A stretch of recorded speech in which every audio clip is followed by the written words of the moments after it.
Okay, can I start? Okay, Irene, sorry for the interruption. We were setting the subtitles. That's okay. We are ready for you. Okay, Sorry, Irene. Thank you. So, are you ready for me? Yeah. Okay, I'll start from the beginning. I want to first thank you for choosing to serve as the witness to the witness. I also want to thank your teachers for teaching this painful history. I am a child survivor of man's hatred. I am the only survivor of my family. That places on me a double duty to bear witness. I feel that there is a pressing need to educate our future generation about the Holocaust and the evil that took place at that time in history. We must learn that genocide is possible anytime, any place. But first, we must examine the effects of inhumanity. The Holocaust provides what such a world looks like. I survived the most awful places on earth: Auschwitz, Birkenau, Majdanek, a labor camp, and a death march. There, a human life had no value. In Birkenau, when the cattle trains brought so many people to their death, all day as well as at night. I was woken up every night from the barking dogs, the shootings, the stamping of thousands of feet, and cries of desperations in different languages. At night, the atrocities and my sleeplessness gave me a vivid sense of existing in a factory of death, where Hitler and his henchmen extinguished 6 million innocent lives. 1.5 million were children. They were children just like you. But they were dragged from their home and put behind electric barbed wire fences and murdered. Birkenau had no clocks. The SS created a different kind of time. It was marked by the arrival of the cattle trains, the roll calls, and the children on the road to heaven, through which they became ashes. Their faces constantly appeared in front of me, and I knew that I must fight this darkness. I was saying to myself over and over again, I must live for these children as long as I can. I remember when Hitler gave the order that all Jews must be exterminated. We had no place to hide. We were thrown out of every country, and our suffering did not stop. My mother was also very sad when she didn't see us children play or smile anymore. She tried to give us away, not because she didn't love us, but because she tried to save us. She raised us with so much love and care, and yet no one was there to help her. The SS took her, my father, and all my siblings, but they wouldn't let me go with them. I saw my family going into the chamber of death. My mother gave me her diamonds, and that is the only valuable connection to her that I have. I couldn't pray on that day, but for some reason, they let me live. It is now 75 years after the Holocaust, and still things like a train or a railroad track brings my yesterdays into today. I'd like to share some of my yesterdays with you, not to make you hate them, but to tell you what hatred does. I am a Hungarian Jew.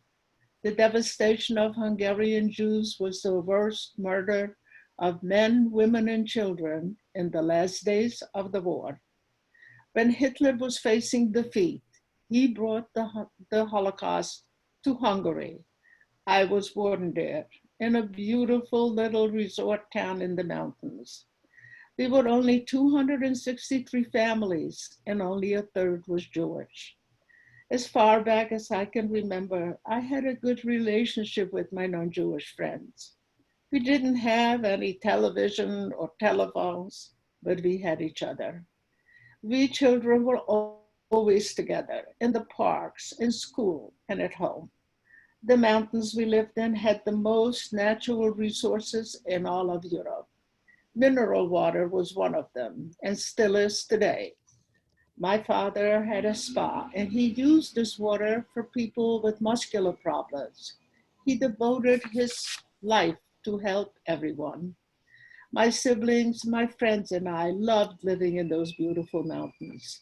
But not far from us in Germany, Hitler was ending democracy, and he was lining up his henchmen, the SAs, which were the stormtroopers, the SS, the security police, and the Gestapo, the special state police.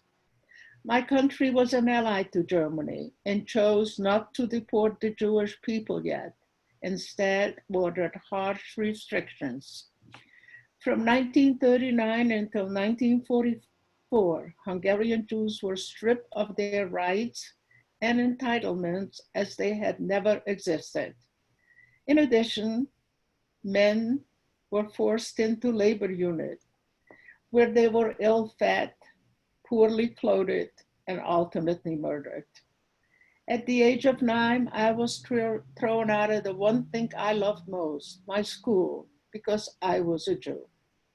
And from that day on, my life changed, and so did the world. My non-Jewish friends ignored me, my education and freedom was taken away from me, and my hopes were destroyed by Nazi hatred. We didn't see any SS in our town yet, but their evil was carried out by the Arrow Cross, the Hungarian SS. They were feared by all people. Our food was running out, and they wouldn't let us buy in any store. A curfew was enforced, and we had to wear the yellow star. I will never forget the sadness in my parents' faces when we children were hungry and they had no food to give us. Once a cow wandered in our backyard, and my mother risked her life during curfew, climbed out the window, and she milked the cow. But that was the only time that we had milk. I was the oldest of 6 children. I had 4 brothers and 1 sister. Every day, the Nazis ordered new restrictions for us. After they stripped us from our dignity, they demanded our valuables. I heard my mother say to my father, first they made our star into a badge of shame, and now they want to rob us of our feelings,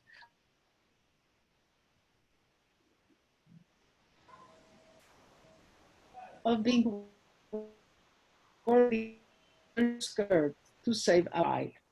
And then she gave them to me with a purpose, to buy bread if I get hungry. In 1939, when Poland was invaded, a few men were able to escape over the mountains to us. My father, with the congregation in town, helped them to safety. Their destination, Palestine. I don't know if they ever made it to Palestine, but one night a man had to spend the night in my home because it wasn't safe to go on. And I heard him beg my father, take your family and come with me, because when the SS come to you, they will kill your children just like they do in Poland. I couldn't sleep the rest of the night. In the morning, the man was gone. And I asked my father, who are those SS? And why are they killing the children? What have the children done? My father said, the man wasn't himself.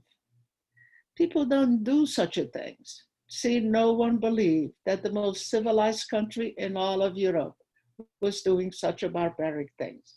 So we didn't believe the man and we didn't go with them. We also didn't believe that the Nazis were going to come to us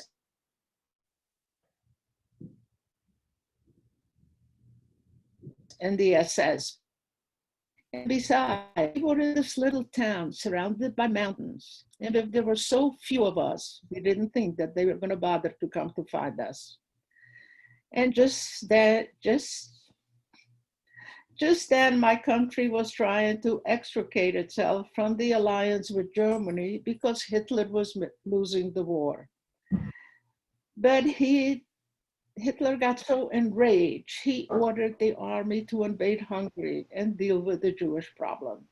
The next day, each person had to pack a little suitcase not to exceeding 24 kilos and go to a ghetto.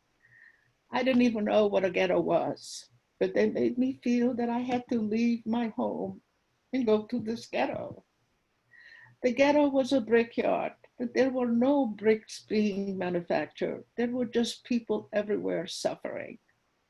When we got there, there was no shelter left. So my parents built a hut from the tablecloths that my mother packed in her suitcase. We put our things on the ground, and that was our new home. We were fenced in like animals and guarded like criminals. Once a day, we were allowed to go to the river that surrounded the ghetto just to drink a little water. They wouldn't let us wash ourselves or our clothes. We children were always afraid to be taken from our parents and being beaten for no reason at all. Every day they took men and boys to work. Many of them never came back. And then the cattle train came. And they told us that we are being relocated to the vineyard in our own country. Well, everyone was so happy to leave this hellish place and go to the vineyard. So my mother again packed our suitcases and reminded me that if we work in separate places, to use the diamonds if I get hungry to buy bread. When I saw the cattle trains, I asked my father, why are we going to work in cattle trains? And my father said, that's okay. The vineyard isn't that far away. It wouldn't be so bad. But when I saw that they forced 100 people in each boxcar with a small pail with no water in it, I sensed that something was very wrong. When they locked the doors from the outside, we were in complete darkness. A crack in the wall was the only light we had. My father was standing by the crack to see how far away we are from the vineyard. And the boxcar was so bad, there was no room to sit or stand or move. The older people were dying because they were so weak they couldn't breathe, it was so crowded. But most people were just holding on and trying to struggle to stay alive. And then our mothers decided that the older children should sit on the floor against the wall, and then hold a little child in the lap. So the older people should have a little more room to move around. The children were crying, they were hungry and cold. And then my father saw through the window through the crack, that we are not going to the vineyard. And he said, they lied to us. We just left our country and we crossed the border to Poland. I was holding my 2-year-old little brother in my arms, and he never stopped crying. He wasn't crying because he was hungry. He just wanted to go home. He just begged me the whole time to take him home. And I promised him that we will be home soon. But when my father said that we are in Poland, I remembered the man that spent the night in my home and what he said about the SS killing the children. I held on to my little brother so tight, and I promised myself that I will never let the SS take him away from me. My little brother never saw his home again.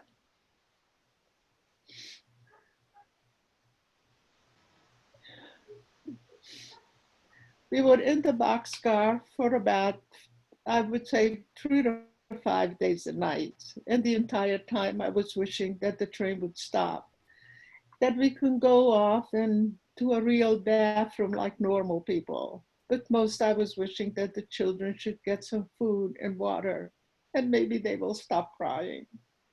And the boxcar was so bad. When the train stopped, I thought that we had survived the worst, but I was wrong. When the doors opened, the SS with their vicious dogs yelling in German, Raus, you verfluchte Juden, get out, you quickly, you dirty Jews. They immediately separated the men from the women. They took the older children away from the mothers.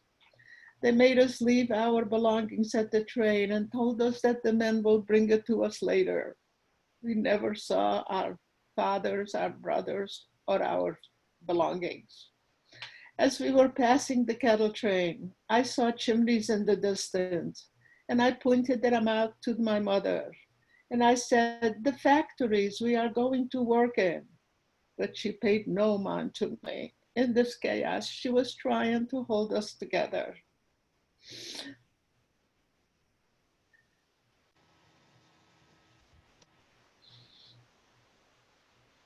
She took my little brother from my arms and told me to hold my 4-year-old little sister's hand really tight so she doesn't get lost. A man in a striped jacket came over and he offered to carry my little brother. But my mother wouldn't let him. But she asked him, "Where are we?" And he said, "Auschwitz." But we didn't know what Auschwitz was or why we were there. There were 3 long cattle trains packed with people waiting to get off, the one behind the one we just got off. And I again looked at the chimneys and I couldn't believe that the Nazis had so many factories, that they needed so many of us to come to work for them. Little did I know that we were the daily rations for the gas chamber. When Hitler declared the assault on Hungarian Jews, it was during the final solution. The final solution meant that not one Jew will survive to bear witness. And in 54 days, on 147 cattle trains, 437 and 402 Hungarian Jews were in Auschwitz. When we passed the cattle train, a handsome SS man wearing white gloves and a baton-like stick in his hand, he appeared in front of us and he pointed that stick at my mother and he yelled at her, "Put the child down and go to the right." But my mother, being so desperate to keep us together, she yelled back at him, "My children will go with me." He got so angry that she did not obey him. He hit my hand between my little sister with such a force. We were both bleeding, and I had to let go of her little hand. I begged him to let me go with my family, but he just kicked me away from them. And then I heard my mother call out to me, "Don't cry, I will come for you later." That was the last time I heard my mother's voice. A few minutes later, I was in a huge hall with thousands of people, but I was alone. And the SS men and women with their vicious dogs again yelling at us, "Take your clothes off and shoes and hold them in one hand. And take your valuables and put them in the bin." And I quickly remembered my mother's diamonds in my skirt. So I picked up the skirt and I found 4 diamonds. I didn't have time to look for any more. I don't know whether there were any more. But I had no place to hide them because they took my clothes away. So I put them in my mouth. After they shaved my long hair and took everything away and took my name away, I saw that they were pulling gold teeth and fillings from people's mouth in front of me. I didn't have any gold teeth in my mouth, but my mother's diamonds were in my mouth. And I knew that when they find them, they'll take them away and they'll shoot me for not putting them in the bin. So for fear, I swallowed the diamonds. After they gave me a piece of garb that barely covered my body and pushed us out to the courtyard. At the door was a huge mirror, and they ordered us to look at ourselves. I couldn't recognize myself. I was reduced to a number that represented nothing. I was stupidity. But you see, that was their first process to dehumanizing us. And then they lined us up in rows of 5 and marched us into a place called Birkenau, a planet of evil. The SS locked the electric barbed wire gates behind us, never to let us out. It was spring, but flowers and grass didn't grow there. The sky was as gray as the mud under my feet. The wooden barracks with 3-story bunks were our luxury housing. 1,000 of us in each barrack and 10 of us in each bunk didn't give us any hope to ever to get out. Our food for the day was a cup of brown liquid they called soup. It was seasoned with a chemical that was destroying our reproductive organs. The twice-a-day roll call wasn't just to take count, but Dr. Joseph Mengeler's haven for human guinea pigs for his inhuman experiments. We were completely cut off from the outside world. At the end of the day, when my mother didn't come for me, I decided to go to look for her because with my hair shaved, she wouldn't recognize me.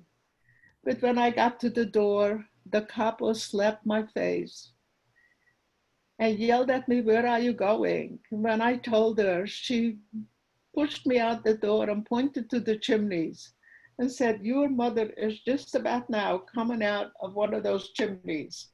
And if you don't go back to your bunk, all of you will go there today." I was so scared. I didn't know why she was saying that about my mother. My mother was only 30 years old and she was beautiful and she never did anything wrong. Why would anyone do this to her? But I had no answers to my questions. So I climbed up on the bunk and I tried to go to sleep, hoping that when I wake up, this madness will be gone. But I couldn't fall asleep because cries of little children from the outside were so sad. We didn't have any windows in our barracks, but we had like a 3-inch opening between the ceiling and the wall. So I looked out the 3-inch opening and I saw trucks coming down the road. And 2 little children fell out of one of the trucks. They were this little. And the assessment picked them up on their little feet and he threw them against the truck. The blood was everywhere. He threw them back on the truck like 2 pieces of firewood, not like children. Those little children that committed no sin will never smile again. I was so helpless, I didn't know what to do, so I started to scream. But the girl next to me put her hand on my mouth and she begged me not to scream or even talk because the punishment is death. So in my silence, I called to God, but God wasn't there. I was thinking, where is he and why isn't he helping these little children? Why isn't he allowing these people to do this to them? But I had no answers to my question. I had the biggest fight with my God. But then I said to myself, why am I fighting with God? God didn't create the Holocaust, men did. So in my silence, I figured it out that God must be in a place where he is helping other children. And when he is done, he will surely come and help us. Against all impossibilities, I never lost faith. And the next day,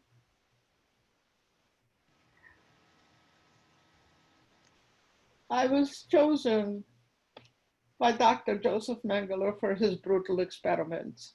I was no longer a 13-year-old child. My childhood couldn't continue in the death camps.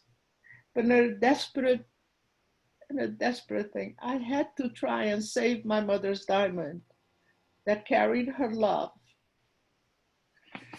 Once a day, we were allowed to go to the latrine. Have you seen Schindler's List?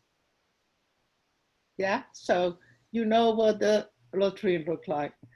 I never had the pleasure to sit on one of those holes because I had to find a safe place to retrieve my mother's diamond.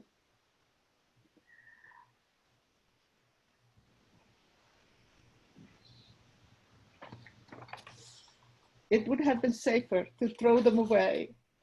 When I realized that I cannot buy bread, like my mother said, but the pride and the love that they carried was stronger than the Nazi hatred.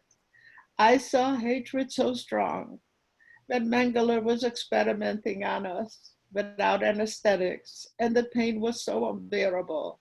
I saw joy in his eyes watching me suffer. That kind of a hatred existed in the 20th century in Nazi Germany. When the SS packed the gas chambers with mothers and fathers and sisters and brothers and grandparents, I was there. I saw them and I heard them cry out for their last time. Remember us, or Shema Israel. That moment, my will to live became stronger and more important. I promised to be their voice if I survived this evil.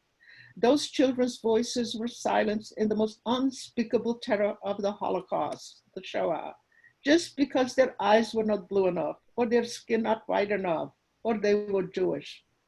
Those 1.5 million children are depending on us to carry their message, never again.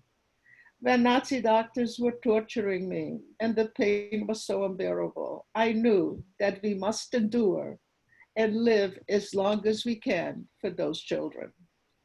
During the experiments, I had a silent friend. Her name was Sapka.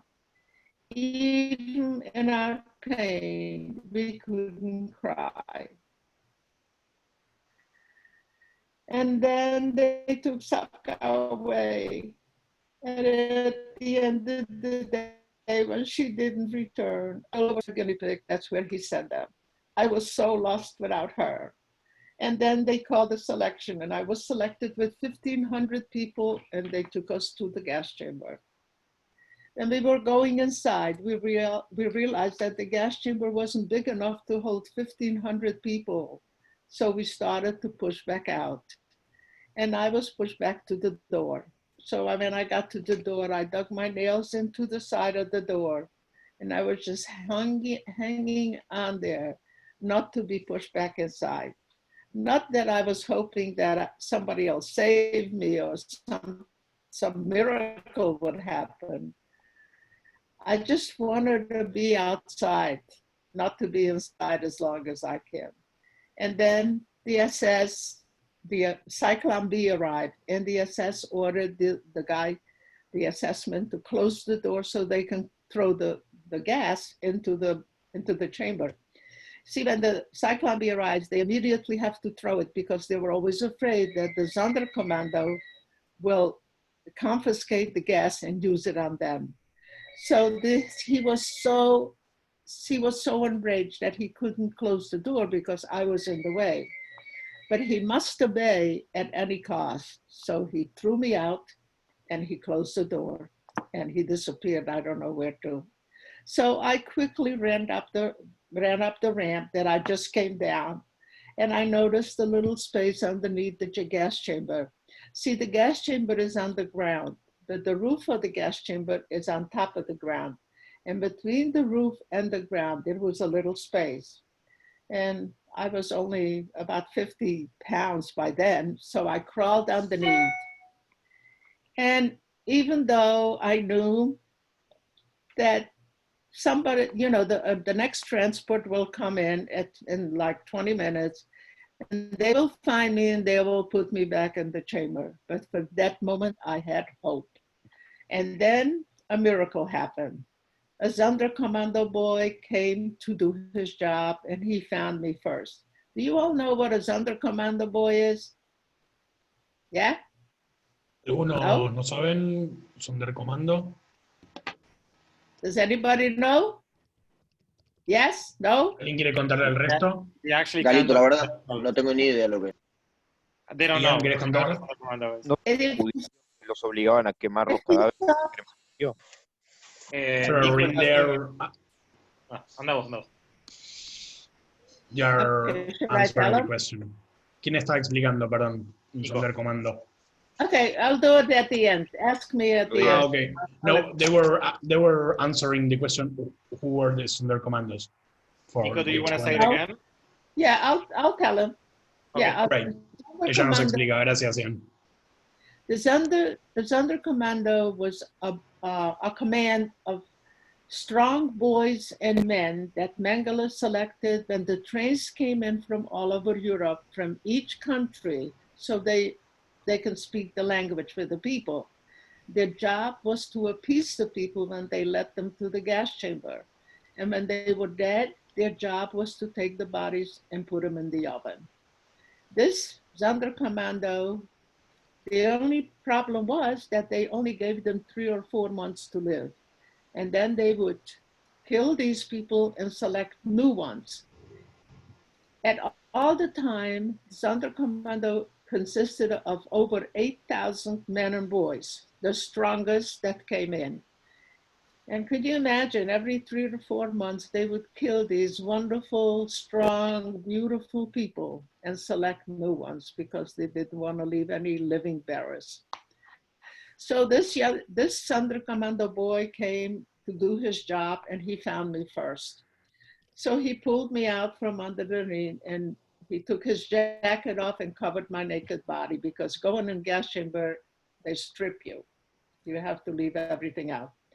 He covered my body with his jacket, and he said, "I'll be right back." And he spoke in my language. So I knew that he was from my country. So when he came back, I said, "Where are you from and what is your name?" And he says, "That doesn't matter. I only have 3 more days to live. So if you make it, live a little for me too." He says, "I will take you on the other side of the chamber, and there is a train going to a labor camp. I'm going to try and put you on the train out of here." So he took my hand and he walked around the gas chamber. And yes, he did put me on a train. He wouldn't tell me his name or where he was from. But that is when he said, "Live a little for me too," that is when I realized how much I want to stay alive. Can you imagine, out of 6 gas chambers in Birkenau, the number 3 gas chamber was the only one that had a railroad track, came all the way up to the chamber. When you go on the march, you will see that. And so what happened that day? Was I lucky? Did God yell down to this boy, "Save this child"? I don't know what happened that day, but I'm glad it did, because I wouldn't be here today. He did put me on a train and we left. And that's how I escaped that camp. We were only going at night, so we didn't know where we were going or which way. And when we got there, they unloaded its cargo and the train left empty. That told us that no one leaves this camp. We were put in barracks and bunks just like in Auschwitz-Birkenau. In the morning, I looked down my lower bunk and another miracle happened. My friend Sapka was looking straight at me. That was like, it was, I can still feel it today.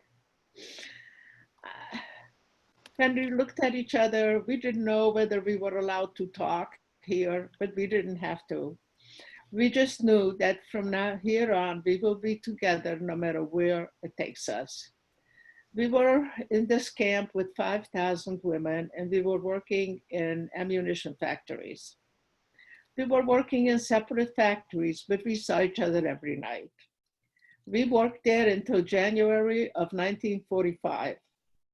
In January, it was very cold out, the snow was high. They gave us a blanket and a pair of wooden clogs that didn't fit, and they herded us out to a death march. The death march meant that we were marching away from freedom. When the Allies were approaching from one side, we went to the other. When they came from there, we were running around all over these mountains, which was, part of it was Germany, part of it Czechoslovakia. We were from January until April. Every day they were shooting people and left them on the wayside. And Sapka and I were so helpless. We couldn't help them live, and we couldn't help them die. The snow was high, it was very cold. We lost our shoe, the first step we stepped in the snow. But we had to march, we couldn't help anybody, but Sapka and I, we just have to march every day and try and stay alive each day. We walked every single day, day and night. They never gave us any food. They never gave us any rest. So we ate the snow that we walked on. And by spring, we were 200 of us left alive from the 5,000. So we decided to give up. We were going to sit down on the road, and when they order us to march, we won't go, so they'll have to shoot us. And just then, planes appeared from behind the mountains. And the SS pushed us off the road. And they left the dogs to watch us, and they went to see, because these planes were bombing everything that was on the road. But we were on this narrow road between two mountains, two forests. And the only people that were there were us, and just to say, they just bombed those trucks to smithereens. So they left us guarded by the dogs, and they went to see if there were any survivors, because that was their people. But when they came back, they ordered us, I don't know whether there were any survivors, but when they came back, they ordered us to march again. And I didn't want to march anymore. So I did sit down on the road, and I was waiting for someone to shoot me. But Sapka pulled me into the lineup, and she whispered to me, look away from what you see and think about the world they took away from us. So come on and march. I said, Sapka, I don't know where we're going. And when we get there, they're going to kill us anyway. So why not do it now? And she says, yeah, I know. I know where we're going. We're going to the library, and we're going to read a book.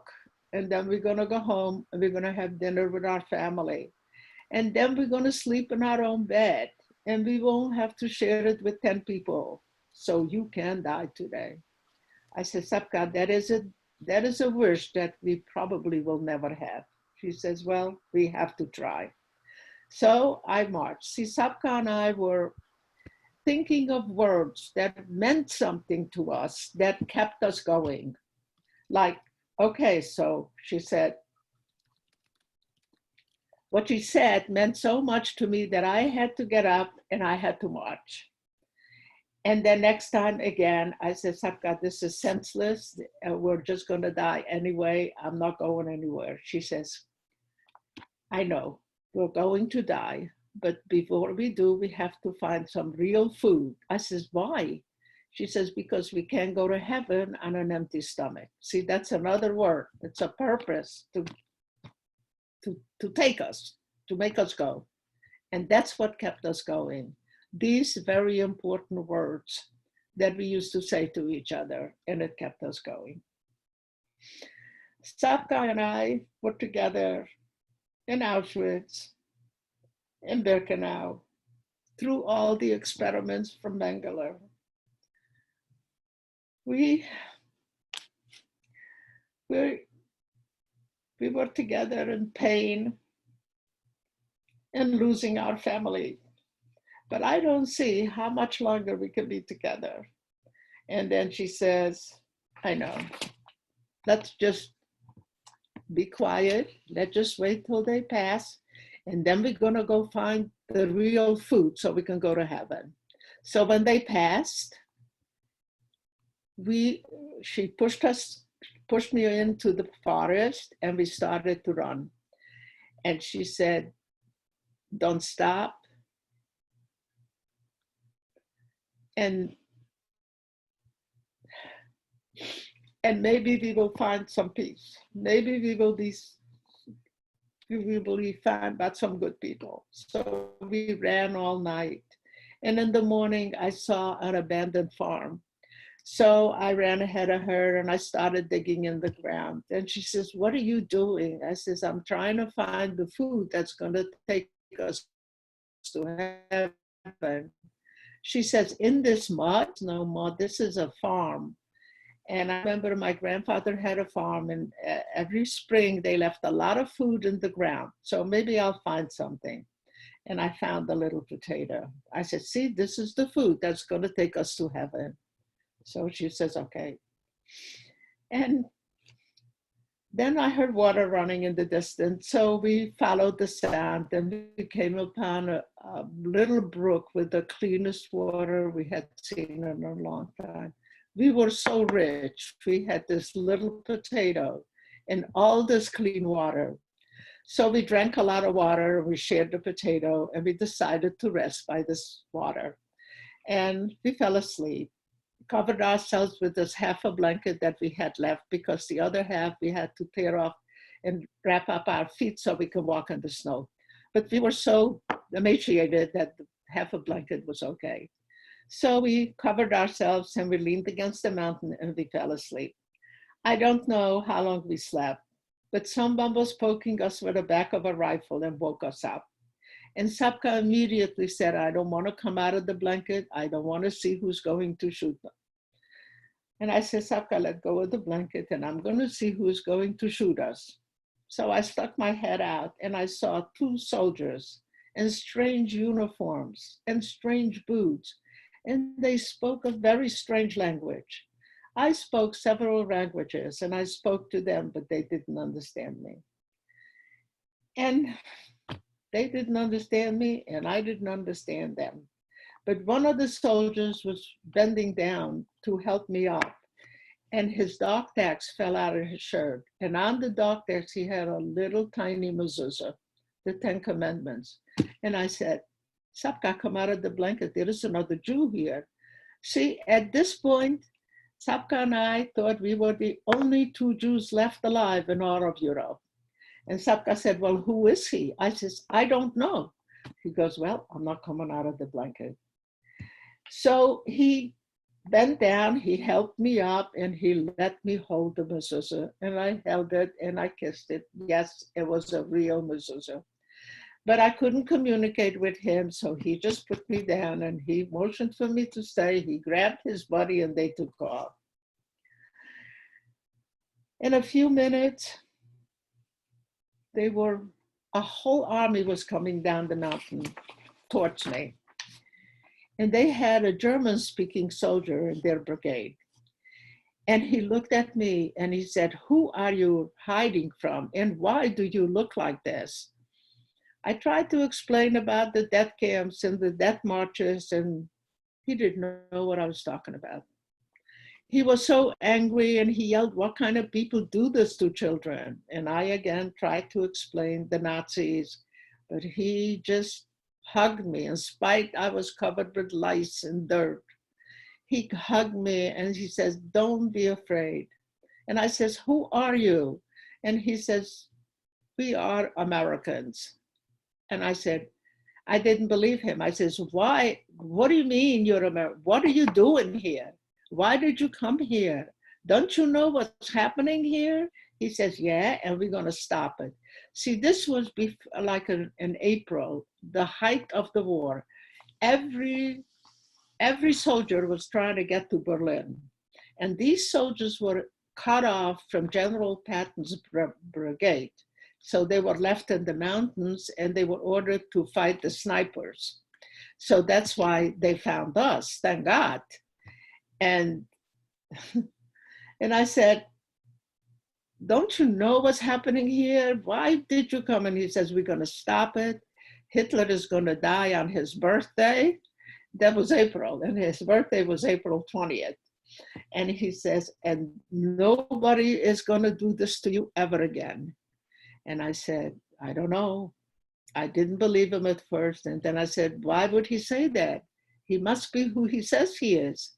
So the first time since I saw those two little children murdered in Birkenau, and I had this fight with God, I never asked God to help me or other children. But now that I just felt that they were our friends, I looked up to God and thank you, God, for watching over us. And then he said, what would you like to eat? God knows I looked hungry. And that's when Sapka came out of the blanket. And not because she wanted to eat first, but she said, can we just have a little scrambled eggs and a small loaf of bread? So our wish becomes a reality. See, during the march, the death march, we were talking to each other about our favorite foods. And so that, and I, like, even though we felt that we will never have it, it kept us going. And now that we are here, she says, she came out of the blanket and she says, can we just have a little bit of scrambled eggs and a small loaf of bread? Because that was my favorite, a small loaf of bread, and that we don't have to share it with 20 people. And so you never saw such a sight. About 200 men, strong, gorgeous, gathering little debris, making little fires, and scrambling eggs in their helmets. They didn't have any bread, but they opened up these brown boxes, and there were lots of crackers and these brown things that turned out to be chocolate, but I never saw chocolate before, so I was very happy with the crackers, and Sapka had scrambled eggs. And then after we ate, they gave us clean shirts. So we went back to the brook and we buried the clothes that we had on, and we washed our bodies and put on clean shirts. When we came back, they had a Red Cross van there, and again, they made our dreams become a reality. There were 2 beds with sheets and pillows and blankets. And I cannot tell you what that looked like to us. But we weren't sure that that was for us. So we sat on the floor for a while. And when no one came, we sat up on the bed. I can't even share you the feeling that I had. I can still feel it today. To think that I will be sleeping in this bed and I won't have to share it with 10 people. So Sapka said, do you think we need to celebrate our freedom? I said, Sapka, we don't know yet whether we're free. And besides, who do you want to celebrate with? We don't have anybody. And so we thought about our families and knew that we will never see them again. The feeling was different, and we just cried ourselves to sleep. In the morning when I woke up, Sapka was still sleeping. And I was calling to her, Sapka, get up, because today might be the day we will start our new life in the free world, and we must do it together. But she didn't wake up. A soldier came in to tell us that we need to get ready and leave because the snipers are closing in, and then we were in harm's way. So I asked him to help her wake up because she's so weak and she can't wake up by herself. I saw her, he gave her an injection, but she didn't wake up. I yelled at him, wake her up. And he said, I can't wake her up. She's sleeping in a very beautiful place. She's no longer sick or hungry, and she knows that you are free. I said, what are you talking about? She was never sick. And he says she was very sick. She died in her sleep of a disease called typhus. And please tell me where you want us to bury her body, because we must leave this place. But my heart was so full of grief. I questioned myself if I could have done something to help her stay alive. The loss was so unbearable. Again, I was losing my loved ones. She was going to be my family and my friend forever. And now I am alone again. I couldn't even spend long enough at her graveside because we were in harm's way. But we buried her in the place where these wonderful people gave us a chance to be human again. And they promised me that when the war is over, we will come back and take her body to a real cemetery. We did come back, but we couldn't find her body because the mountain was so destroyed from the war. The soldiers took me with them, and they left me in a field hospital, and they went on to finish the war. When I got stronger, they sent me to a displaced person camp in Salzburg, Austria, where I joined 40 children to go to Sweden to an orphanage. As I was waiting to go to Sweden, a letter came from the United States. It turned out to be from my father's brother that I didn't know that he had in the United States. And the letter said that they should find me and ask me if I want to come to a new home a new country, and a new family. I screamed so loud that they must have heard me all the way to New York. So I gave up my spot to another child to go to Sweden, and I waited 2 years to come to the United States. I couldn't believe that I was going to the most wonderful, free country in the whole world. And finally, in 1947, I saw what a free country looked like for the first time in my life. After many encounters with death, I survived Hitler's atrocities, and now I must rebuild my life. But first, I might find the way to be the voice I promised to be for those children. But I couldn't, because who is going to believe a child such a nightmare? So that was one of the reasons I didn't talk about my experience in the Holocaust for 50 years after. It was so hard.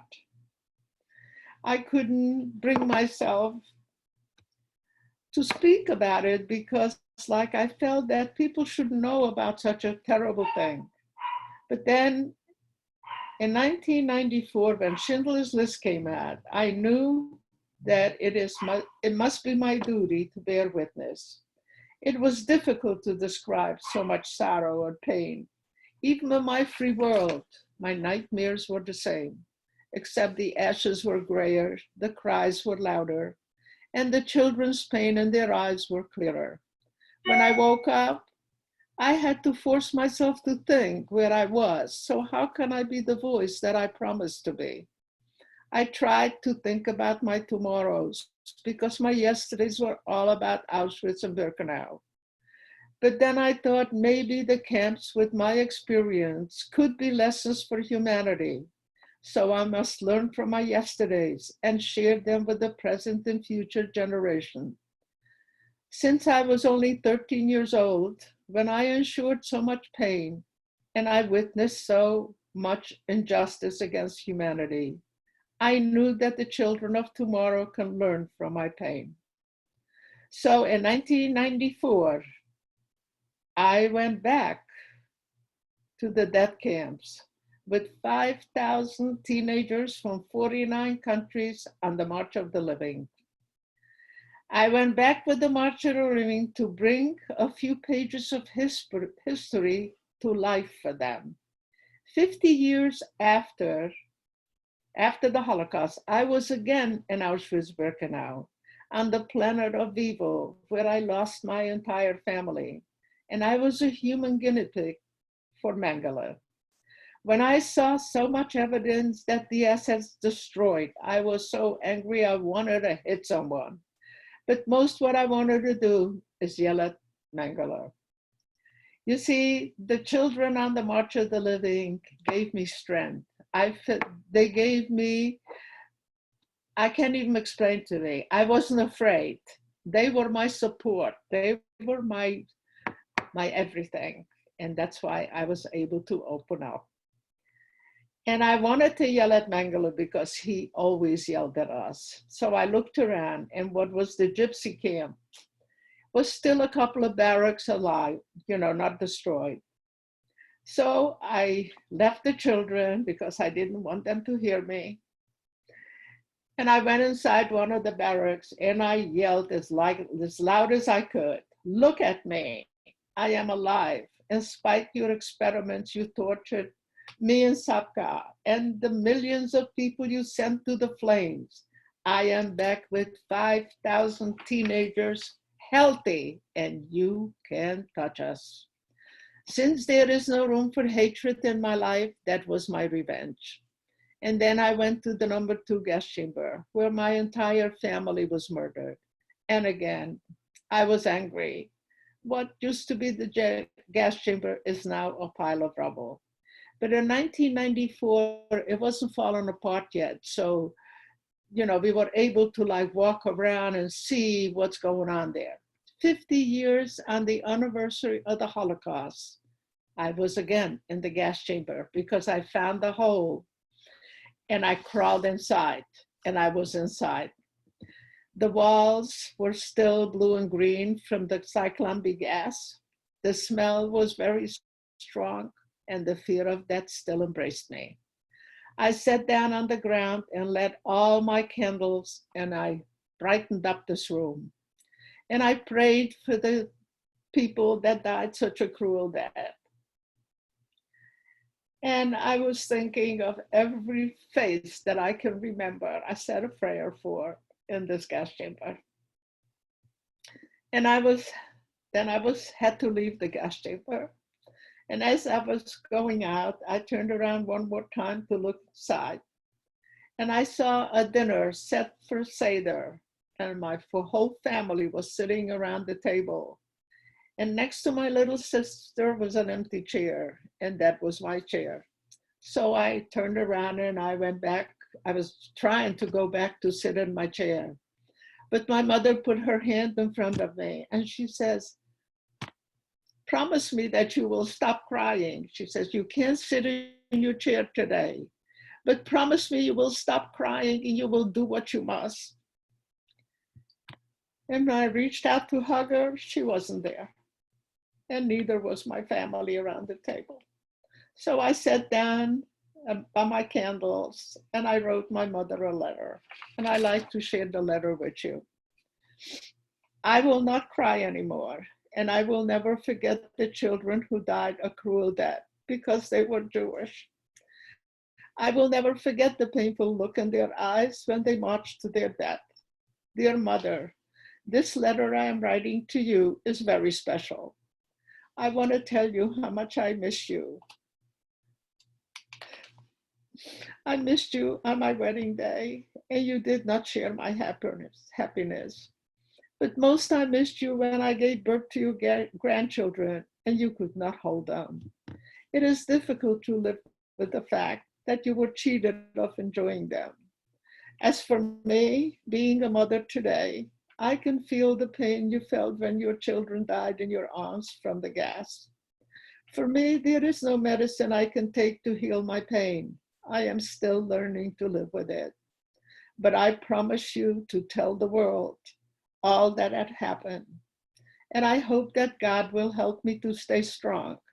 And I pray that He will watch over our children of tomorrow so they can remember the past and never be silent when they see injustice against people.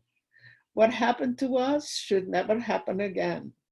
And on this day, I am making a commitment to help heal the sickness of hatred.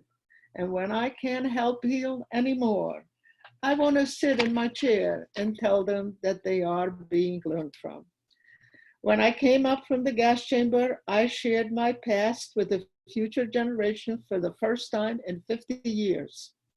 I was grateful for the courage and the liberation of this road of murder, where the SS trained me to step over the dead and not to cry for them. Today, I want to say to them, I survived your atrocities, and I cry for the dead, and I walk among people that value human lives, and I have not stopped since. After that, I have shared my past around the world with many, many people, including our government and your government. But sharing with you this past is more important because you are going to be that government in the future.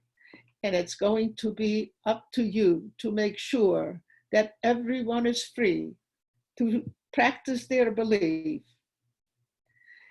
So if you remember the Holocaust, you will not let it happen again. The Holocaust is not just the past in history, but it lingers in the present. Think about Rwanda, Bosnia, Africa, in the United States, 9/11. Perhaps when we are forgetting how powerful hatred 9/11 reminded us, and we tasted violence and mass death. So we must absolutely be aware of hatred and change people's mind about hating others. Otherwise, it will cause another unexplainable event like the Holocaust. We must learn the lessons of the Holocaust to bring awareness of this unfairness to humanity and never forget what hatred does. If we stand up against prejudice and promote tolerance, it will cause lives and behaviors. It will change lives and behaviors. We must work together to protect the future of human existence for generations to come. And it has to start with you. You are the first generation at a distance of the Holocaust and the last generations to know survivors firsthand. None of your children will be able to meet a survivor, so you have a very important mission to teach your children what you learn from survivors. I need you to help me to bring a good understanding about this painful event. When I am no longer here, I hope that you will carry my message to the future, so those fires of hell become a light of hope. All the technology, I can never say this word, technology devices my generation created in our lifetime, we failed to create a tool to stop genocide. But you have the power to change the world, and my mission is to help you find that tool. It was easy for Hitler to take our lives, but it is difficult for us to get Hitler out of our lives. So please, join my children and grandchildren who will tell and retell of our losses and grief in hope to stop genocide. I will not be silent, and I will not forget the victims. As long as I am able, I will speak worldwide to improve human conditions. My goal is to make a difference in one person every time I share my past. I cannot explain that dark time in my childhood, but we must remember it. It is important to recall the past so our lives and generations to come have more meaning. The memory and the Holocaust of the memory and the lessons of the Holocaust are not negotiable and not a subject to be forgotten. I relive my pain again and again so present and future generations can learn from it. I came forth to share my degrading experience in hopes that my personal story will influence you and generations to come to work for tolerance and understanding. I don't want the world to forget what happened to us because I don't want it to happen again. For too long, hatred, fear, and intolerance have torn apart families, communities, and nations around the world. If our world is to achieve lasting peace, all people must learn that even we come from different backgrounds, races, and culture, we all have the same dream for our children. The world has not learned yet from past histories, not just the Holocaust, but histories before. And I cannot explain Auschwitz and Birkenau and its genocide of Jews and others. But this painful event teaches us what is important in life. So no matter how small you think you are, you can make the biggest difference. So embrace the past and learn from it. In spite the chemicals in my soup and Mengel's experiments, I have a 6-foot-tall, gorgeous son and a beautiful, beautiful daughter and 5 grandchildren that light up my life every single day. My mother's diamonds and I also survived their atrocities. They are to be handed down to each firstborn girl in every generation to preserve my mother's memory. They are not to be sold, except God forbid they are hungry, they are to buy bread. So I want to leave you with one more thing. If I can find it, I just wrote it for you, okay. The lessons I just shared with you, I give you ownership of my experience in the Holocaust, to teach you about always looking to the future and always having faith that we are a people of destiny.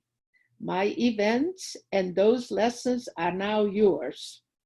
My story and lessons of the Holocaust will inspire you to combat anti-Semitism and all forms of hatred.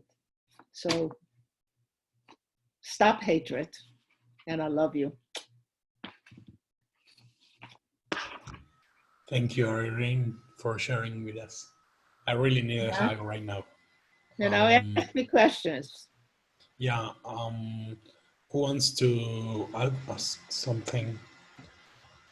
Puede ser en español o en inglés y lo traducimos. ¿Alguien tiene alguna pregunta para Irene? Just... I don't know if you can see it, but people are uploading using the Zoom function. Yeah. They're uploading you. There's a question from Jasmine. ¿Ya las haces en inglés o en español? En inglés. Dale. Perfect. Yes, that when you arrived to United States, how it was for you, how it was your reaction, how did you, I don't know, how was people with you? The people, well, I came to the United States in 1947, and my father had 5 siblings in this country from like 50 years ago. They came here. I never knew them because like they came here before I was born. So yeah, it was very nice for me because they were like a family, and they made me feel that they are my family. So I was able to kind of, I wasn't happy, but I was safe. I felt safe, and I felt that I can continue my life and I can build my future and in this country with their help. And they were a good help. I was lucky because many survivors came here and they weren't so lucky to have people like that. But I was blessed. So it was hard because I missed my own family and everything, but I got through that and I went on with my life and I built a family, a loving family and children and grandchildren, and I'm grateful for that. Gracias por la pregunta, Jazz. ¿Alguien más? More questions? Yo tengo una consulta. Okay. La hago en inglés igual. La hago en inglés. Well, first of all, I really want to thank you for this testimony. It's a really hard and sad story, but in the end, it came like a very example story, and a happy story, because I really think that your family wanted you to stay alive to all those harsh moments. But my question is, could you ever go back to your hometown or your place? I went back to my I went back to my hometown in 1998.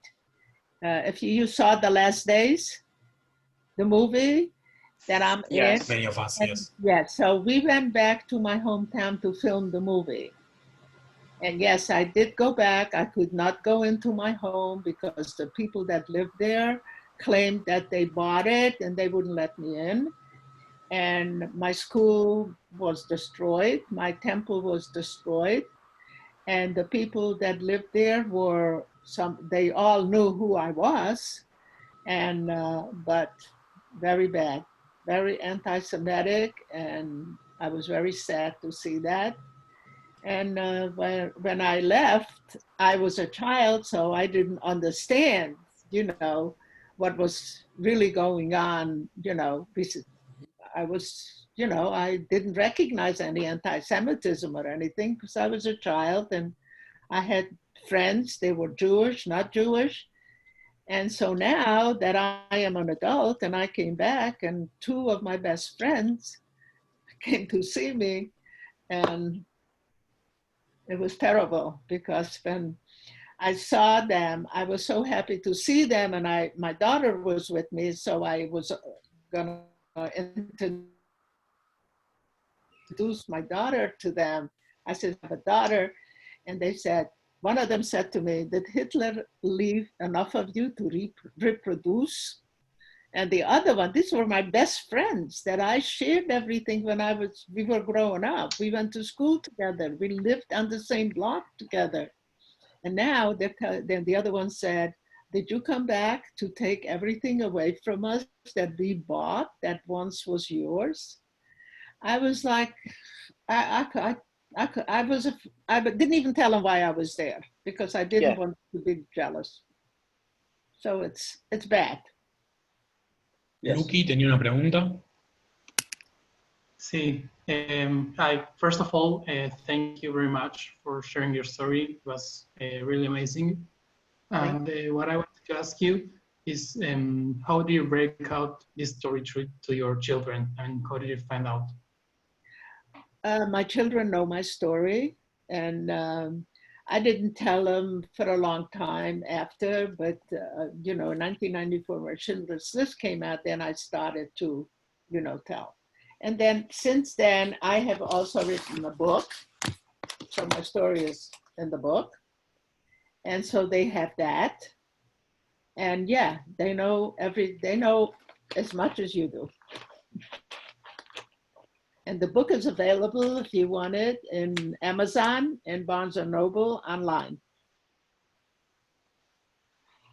But yeah, my children know, and I didn't tell them right away. When Schindler's List came out, I told them, and I started sharing my past with the world. And I just about spoke around the world.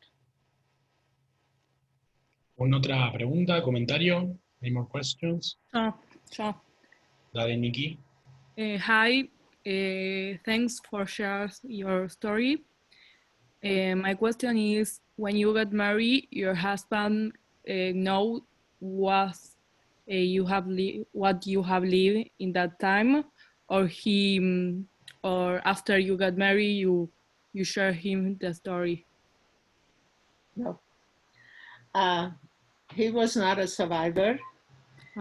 He fought in the Korean War. He was a soldier, and he knew I was a Holocaust survivor, but I didn't share my story with anybody, not even him.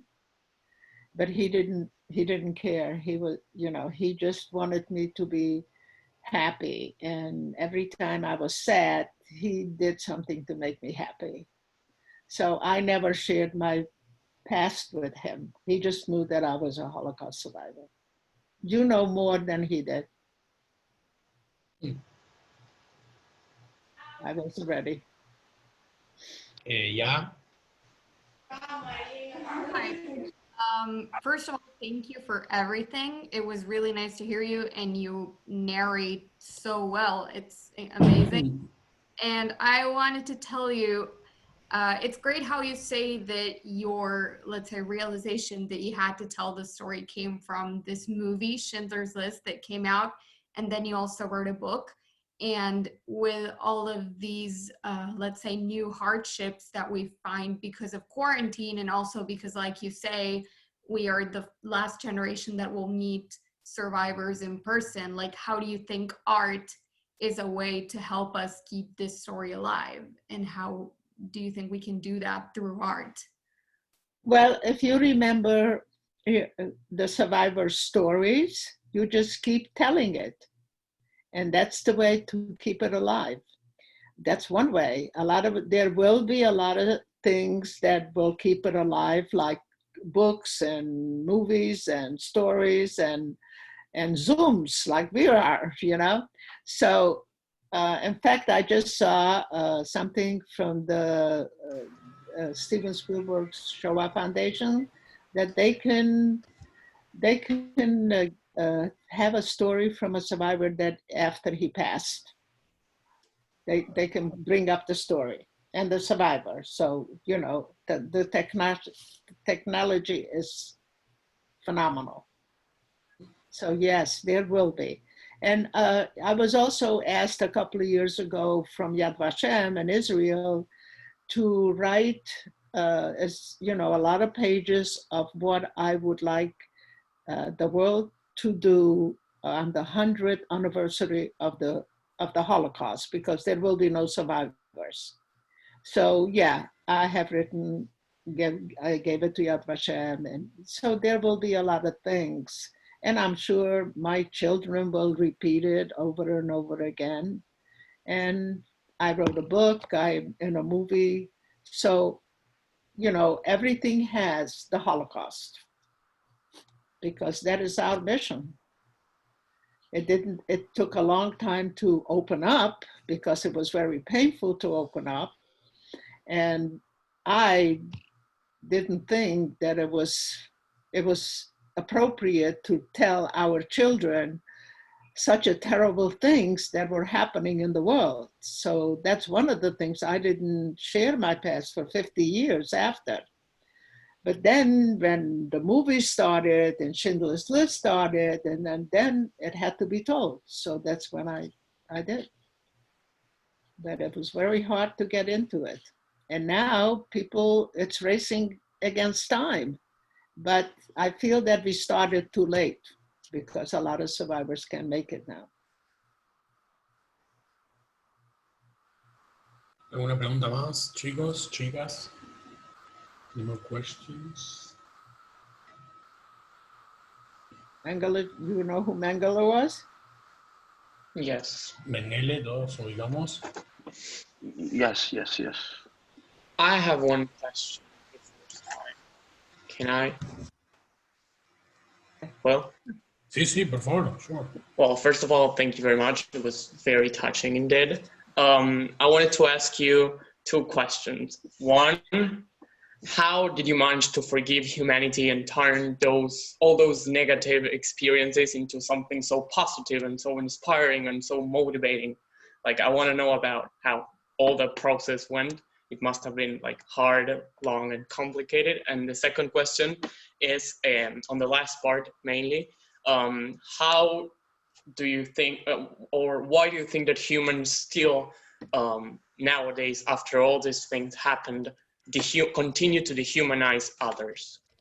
Like, why haven't we learned from the past? Yeah, that's a big question. Why is a big question. It's very hard to control human beings because every human being wants to be whoever he wants to be. And some human beings just, whatever it takes, they try and get to what they want to be. So in the process, a lot of other people get hurt. And unfortunately, we can't stop it. We try, but we can only kind of subside it a little bit, but it's very hard to stop a human being to do what they want.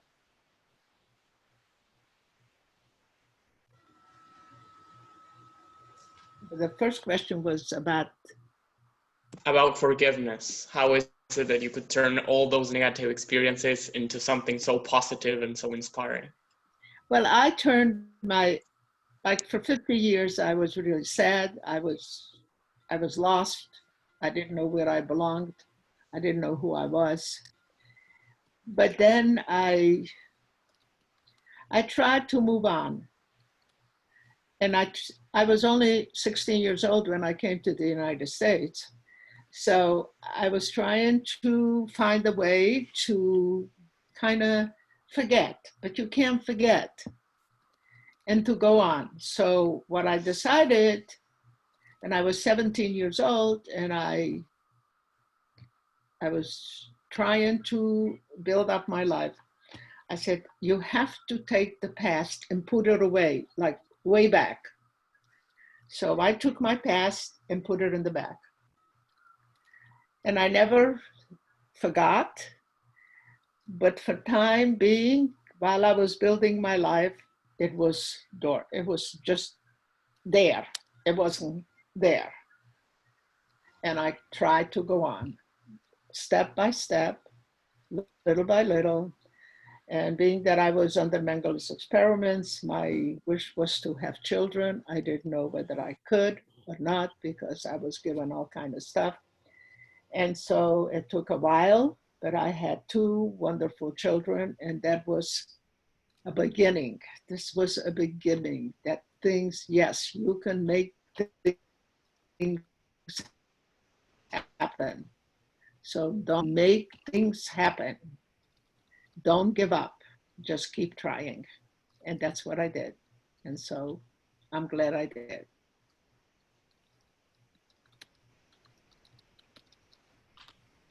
Chicos, chicas, ¿alguna pregunta, comentario, agradecimiento, algo que quieran decirle? Yo le quiero preguntar algo. Dale. Thanks for sharing your story. I want to ask you, when you were in the camps, like you tried to know the people they were around you, or you didn't want to know the name or anything? Of whose name? Because in the movie there was one survivor that said that he didn't want to know the name of anyone who were around him, like to remember. No, not just that, to escape avoid from all, yeah, to avoid contact. Well, we didn't have our names, so we didn't know our names. We had numbers. We were numbers, not names. And today, there's an organization and it's called No Numbers, Just Names. But yeah, we couldn't call each other by name. Very secretly, we called each other by our real name, like Sapka and I. We knew each other's name, but I didn't know anybody else's name that was around me because we weren't allowed to say it. So yeah, it was very hard, and it was hard to remember your own name because for so long and the SS, you know, they kept on saying, you will never get out of here, you will never make it out, it doesn't matter whether you have a name or not, you know. And it's like, you know, when you say to somebody so many times something, you start to believe it. And so we started to believe that we will never get out of here. But God was good and he'll help some of us to get out. But we couldn't possibly know anybody's name, except maybe one or two that were, you know, we were close to, or we knew each other from before. And that was very seldom because they separated everybody that, when they saw that two people were like kind of close together, they separated them because they didn't want us to have a support system. They only want us to live for 180 hours or something, 3 days. And after that, we were supposed to die, but we fooled them. We didn't die. So it was hard. Nobody knew each other's name.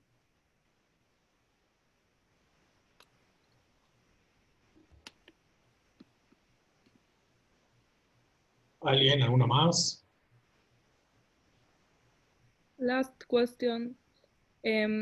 Nowadays, do you after leave all that you tell us and go to the United States and have a new life with your new family and create your own, do you think that you're happy now after all?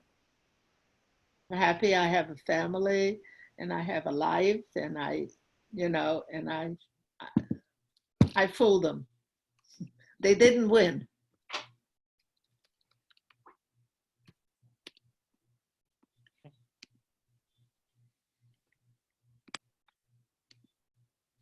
Ok, si queda alguna pregunta, si no, que vamos a ir dejando y agradecerle a Irene. Thank you for sharing your time with us. Thank you for having me. 2 hours ago, I thought feelings and computers were different things or something that you can put together. But now, listening to you, your story, I think my vision is completely different. We are assuming the responsibility for your story and to share it and learn about it. We were supposed to be in Poland, Israel these days, in the same place, you two. But we are connecting with the Holocaust on our responsibility in this way. And I think it was a really, really good time for all of us. We will get through this. We will get through this crisis because we went through worse things than this. And we will, next year, we will be on the March of the Living and we will be celebrating Yom HaZikaron and Yom HaTzmut in Israel. Together. It's a deal. It's a deal. Okay? Thank you Thank you, so much, Irene. Irene. I'm super happy that we were able to do this. And it's Yes. super admirable to hear your Sure. story and the way you tell it, and how it's not focused just on the past, but also important lessons for the future. So I'm sure everybody was able to take a lot from meeting you, Thank and you so much. we're super grateful. Thank you. And listen, if you think of any questions that will help you in the future, don't hesitate to contact me. I'll be glad to help you with whatever in your school, in your projects, whatever you feel that you need a survivor, feel free to call on me. Thank you so much. Thank you. Thank you. Gracias, chicos, también por Love participar. you. Gracias Thank a you. todos. Dale, nos vemos. Nos Claro, vemos. estuvo lindo el Cuídense. espacio del Zoom. Bye. Hasta la Thank próxima. Thank you you. very much. Thank Bye. you. Gracias, Kevin, por los subtítulos. And you are Thanks. Por el beautiful. contacto. You are beautiful. Thank you You very too. much. Thanks. So much for everything. Bye. Yeah, Irene, you're beautiful too. Thank Yes, we love you. Thank you very much. you. I love you all the time, forever. Thank you so much. Forever. And please say thank you to Robin too. Yes, I'll tell Robin. And I'll thank my cousin for putting me in contact with you. That's the only one I have. I have a son. I have one of each. Wow. I was blessed. I didn't Are think you all, I was able. are you all in Florida? Yeah, I am in Florida.